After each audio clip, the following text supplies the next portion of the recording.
President Trump, sir, your message to the people of the Philippines. Love them. Can you get a trade deal done? And we respect their leader greatly. This is their leader. Thank you. Can you get a He's very tough on negotiating, but that's okay. President Marcos, I think you'll get a deal done today, sir? I think we will.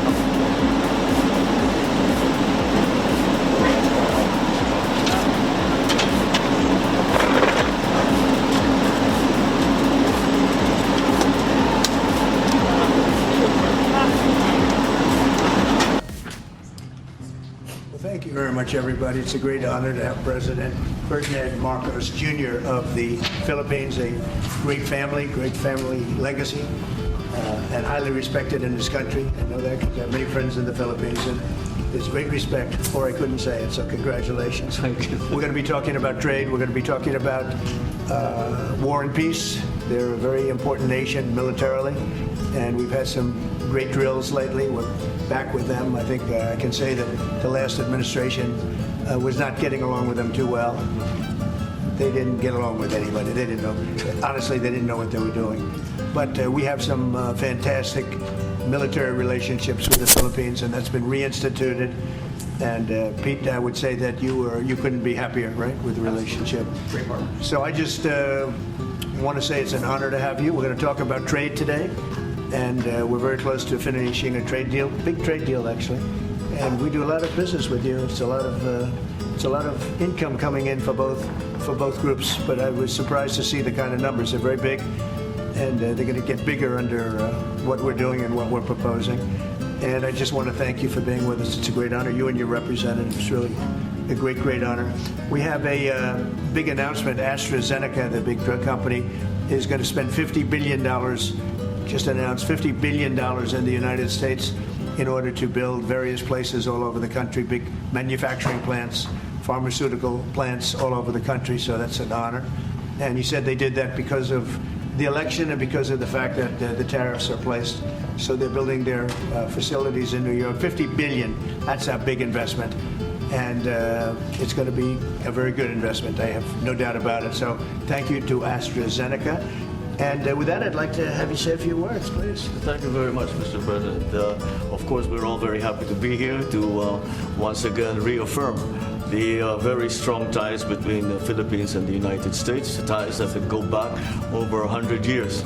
And considering the context in which we live these days, especially in my part of the world, this has evolved into as important a relationship as is possible to have. We must remember that the United States is our only treaty partner in the Philippines, and that has stood us in good stead over the years, certainly through the Second World War, and the cultural memory of all Filipinos, down to even the school children, is that our strongest, closest, most reliable ally has always been the United States. That is something that we value, that we are grateful for, and that we will continue to foster as we go on. With the leadership of President Trump, I am very confident that we will be able to achieve that. I think it is worthwhile to remember that it was President Trump who, in his first term, characterized the relationship between the Philippines and the United States as ironclad. And that has been necessarily the case since that time that you made that statement, sir. And it is something that the Philippines will always hold close to its heart. Thank you once again, and we are honored, and it is our great pleasure to be here and to visit with the President of the United States. Thank you, sir. It's my great honor. More than that. I would like to ask also for you, Yes. one person, Mr. President Marcos. Next year, Philippines is going to be the rotating chair of ASEAN. I wonder how do you plan to balance your relationship between the United States and China? And for President Trump, Kremlin yesterday said if you are going to Beijing in September, they wouldn't rule out a meeting between you and President Putin. Is such a meeting possible? And how soon do you plan to visit China? Well, we have a lot of meetings possible. President Xi has invited me to China, and we'll probably be doing that in the not too distant future, a little bit out, but not too distant. And I've been invited by a lot of people, and we'll make those decisions pretty soon. please. Well, as you well, we as you say, we are chairing ASEAN for 2026. There is no need, in a sense, to balance, as you characterize as, to balance our relationship within the United States and China, simply because our foreign policy is an independent one, and we are essentially concerned with the defense of our territory and the exercise of our sovereign rights. Now, whether we do this not alone, we need to do this with our partners. And again, our strongest partner has always been the United States. But of course, we are trying to form coalitions and multilateral relations so that those like-minded nations who share the same values as we do, who hew to international law, more specifically the UNCLOS, present that position very clearly to anyone who has intentions of unilaterally changing the world order, and that is how we are guided in that. And I don't mind if he gets along with China, because we're getting along with China very well. We have a very good relationship. In fact, the magnets, which is a little complex piece of material, but the magnets are coming out, very well. They're sending them in record numbers. We're getting along with China very well, and I don't mind if the president dealt with China, if that's meant, because I think he has to do what's right for his country. I've always said, make the Philippines great again. Do whatever you need to do, but you're dealing with China wouldn't bother me at all. No, well, now it is something that we have to do in any case, and certainly that. Mr. President, do you support the Justice Department seeking an interview with Ghislaine Maxwell, and do you urge the Attorney General to seek one? I don't know anything about it. They're going to what? Meet her? Your Deputy Attorney General has reached out to Ghislaine Maxwell's attorney asking for a new interview. Yeah, I don't know about it, but I think it's something that sounds appropriate to do, yeah. Do you have any concerns? How crucial is the ammunition hub that the U.S. plans to build in Subic and the Luzon corridor, considering that these will be built in areas that hosts strategic ports as well as military air bases? You're talking ammunition? Yes, the U.S. House Congressional Committee on Appropriations approved a budget. Well, it's very important. Otherwise, we wouldn't have approved it. Sorry? Yeah, it's very important. Otherwise, we wouldn't. We need ammunition that any country has ever had. It's very important to me. Okay. Go ahead, please, Red. Sir, when you say that you're close to making a trade deal, what gaps remain? And for President Marcos, sir, I was just wondering, do you not think that perhaps the Philippines hosting U.S. missile systems could be considered escalatory by China, especially because they can strike seriously by China? Thank you.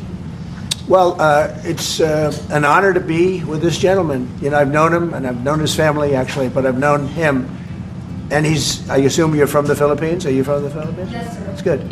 You're very lucky to be from the Philippines, right? It's a great place. But we're going to have a very good relationship. I mean, I know you had some problems with another president, and it was not your fault. It was the president's fault. And tantamount to what you're asking, the Philippines were loaded up with ISIS and a lot of terrorists, and they were at a very, very dangerous point. And during my administration, we went in and we wiped them out, working with the Philippines, but we wiped them out. But if we didn't go in, I don't know what would have happened. I don't know who would be your president right now. But we spent a lot of time and a lot of talent on going into the Philippines and wiping out terrorists. They had a tremendous problem during my administration. And we cleaned it up, we got them out, and now you really have a good, solid country again. I believe so, yes. How can you Harvard case? Would you allow Harvard to get their federal dollars back as a part of any agreement with the administration? No, I'm not giving. Harvard's been given $7 billion. Can you believe it? By the $7 billion, and we want money to go to all universities, not Harvard. Harvard got more than anybody else. They have $52 billion.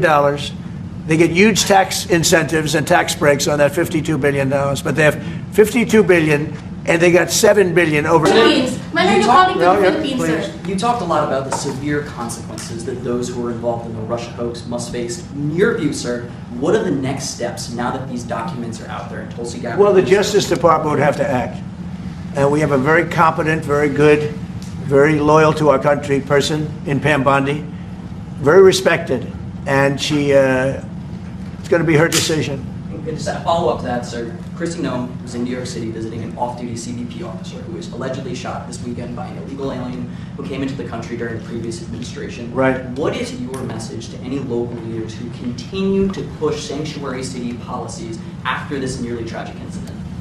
So the only thing I don't understand, because you like to understand things and we're all smart people and all, but why would they allow 21 million people into our country, unvetted, unchecked? You don't allow it. You wouldn't allow people then. He's tough. No, the country's run properly. Biden and his group of thugs, and I don't think it was Biden, I think it was the people that surrounded that beautiful Resolute desk right behind you. They allowed 21 million people, probably much more than that, and many of them came from jails and gangs and drug dealers and mental institutions, insane asylums. Many of them are very sick. 21 million, probably 25 million, probably even more than that. And we're getting them out. Many were murderers, as I said. They killed people. Many killed more than one person. Stone cold murderers. I don't understand why they would have allowed that. There's only two reasons. The vote, because they want voters. That's one reason. I don't think they would have done it for that because they cheat. You know, they're so good at cheating, they don't need that. But the vote, and the second reason is they hate our country. I think they hate our country. I actually do. And it's the biggest problem. I mean, much of our time is spent with, you know, we have the strongest border anywhere in the world now. Maybe even stronger than your border, if you can believe it. We have no people came in last month, zero, which is pretty amazing. I'm not even sure I can believe that. But liberals are the ones that do that calculation. So, but we had no people come in. A year ago, we had hundreds of thousands of people come in. Hundreds of thousands of people. And they flowed in. And if it wasn't for the election, it would have been millions of people came in last year. So millions of people prior to election time, they allowed millions and millions of people to come into our, I mean, you saw it. They'd open the gates.